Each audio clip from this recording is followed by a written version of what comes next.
Dear viewers, आज मैं बात करना चाहूँगा लाइफ के बारे में। लाइफ को लेके कुछ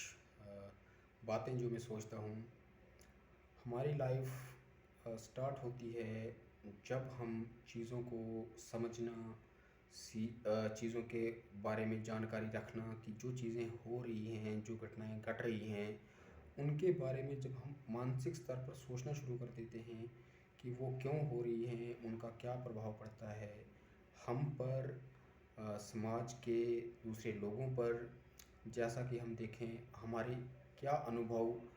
बीते वक्त के साथ जिन्हें हम प्राप्त करते हैं, उनका क्या एक प्रभाव रहता है हमारे जीवन पर और हमारे साथ अन्य लोगों के जीवन पर। तो जीवन में हम लोग इस भाग-दौड़ में कभी ज़िंदगी में अपनी ज़िंदगी को बेहतर बनाने के लिए अच्छे से अच्छे काम की तलाश, अच्छे से अच्छे ऐसे किसी विकल्प की तलाश कि जिससे हम अपने जीवन को और ज़्यादा बेहतर बना सकें, और ज़्यादा आरामदायक बना सकें। लेकिन उस भाग-दौड़ में ज़्यादातर मामलों में हमें ऐसा देखने को मिलता है कि हम भूल जाते हैं अपने उस अस्तित्व को, यानी कि जहाँ पर हमारे अंदर की जो भावनाएं हैं, जिन भावनाओं के कारण ही हमें मानव कहा जाता है, वो भावनाएं हमारे हृदय से, हमारी आत्मा से, हमारे मन से वो लुप्त होती जा रही हैं। या हमें देखने को मिलता है कि जहाँ पर परिवार के सदस्यों से हमारे संबंध किस तरह से टूटते बिखरते जा रहे हैं। हम देखते हैं, चाहे वो मित्रता का संबंध हो, चाहे वो सगे संबंधियों से संबंध हो, या फिर समाज के अन्य लोगों के साथ हमारा जो संबंध हो, वो संबंध किस तरह बीते वक्त के साथ बिखरते जाते हैं जब हम उन संबंधों के प्रति अपनी भावनाओं के साथ जुड़े नहीं रहते। जिसके कारण हम देखते हैं कि हम एक घोर पीड़ा को हमेशा महसूस करते हैं और हमेशा ये सोचते रहते हैं कि आखिर क्या कारण है जिसके कारण हमारे चित्त को, हमारे मन को वो शांति नहीं मिल मिल पा रही है जिसके कि हम अधिकारी हैं। वास्तव में हम ही उसका रूट काज हैं, हम ही उसका मुख्य कारण हैं जिसके कारण वो शांति भंग हो चुकी होती है,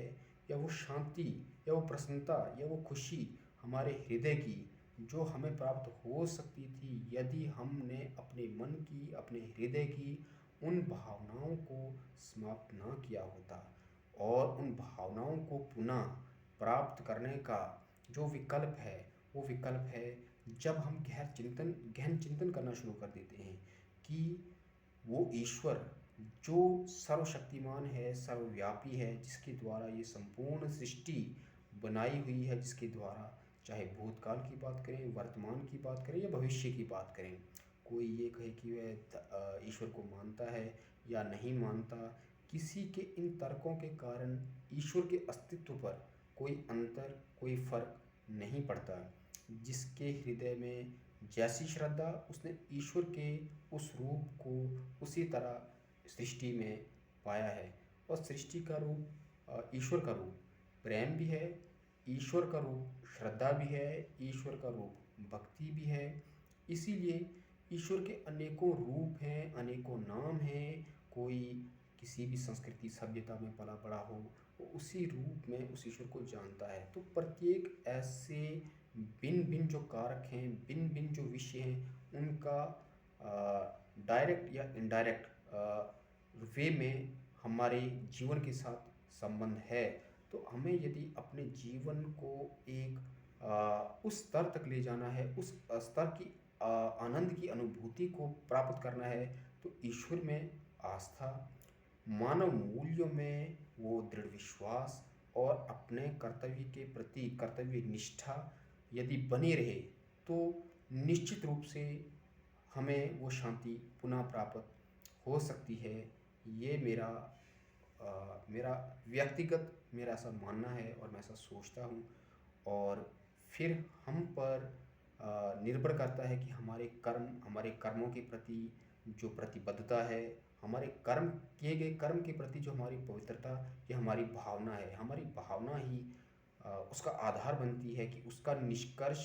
उसका जो परिणाम होगा हमारे किए गए किसी भी कर्म का क्या परिणाम होगा। इसलिए मैं ये समझता हूँ कि हमारे जीवन के जो अनुभव हैं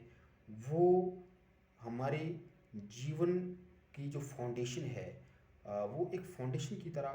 काम करते हैं, और इसलिए हमें अपनी भावनाओं के साथ निरंतर अपने कर्म को करते रहना चाहिए और अपने कर्तव्यों को समझना चाहिए, और अपने कर्तव्यों की पूर्ति के लिए उन कर्तव्यों की पूर्ति में किसी भी तरह का जो है ग्रीड, किसी भी तरह का लालच नहीं होना चाहिए, कोई स्वार्थ नहीं होना चाहिए। वो निष्काम भाव से बिना किसी फल की इच्छा के हमें अपने या अपने परिवार या अपने समाज संपूर्ण मानव कल्याण के हित के लिए करना चाहिए, और हमें संकीर्ण भावनाओं से, संकीर्ण विचारों से ऊपर उठकर अपने कर्म करने चाहिए। ये सोचकर नहीं किस गांव, किस शहर, किस देश से मैं संबंध रखता हूँ, बल्कि इस संपूर्ण ब्रह्मांड से हमारा संबंध और संपूर्ण ब्रह्मांड का हमसे संबंध है। इसलिए अपने अपनी ओर से जिस तरह जितना हो सके अपनी पूर्ण श्रद्धा, पूर्ण प्रेम भाव के साथ समाज कल्याण के लिए जो कार्य कर सकें हमें करने चाहिए। यही एक मैं कहूँगा सार है हमारे जीवन का, कि जीवन को भावनाओं के साथ जिए, ना कि केवल धन अर्जित करने के लिए। अपने जीवन को और अधिक सुखी संपन्न बनाना है तो भावनाओं के साथ जीना ही मैं सर्वश्रेष्ठ समझता हूँ, ना कि केवल धन अर्जित करने के लिए हमें जीवन को जीना चाहिए। धन्यवाद।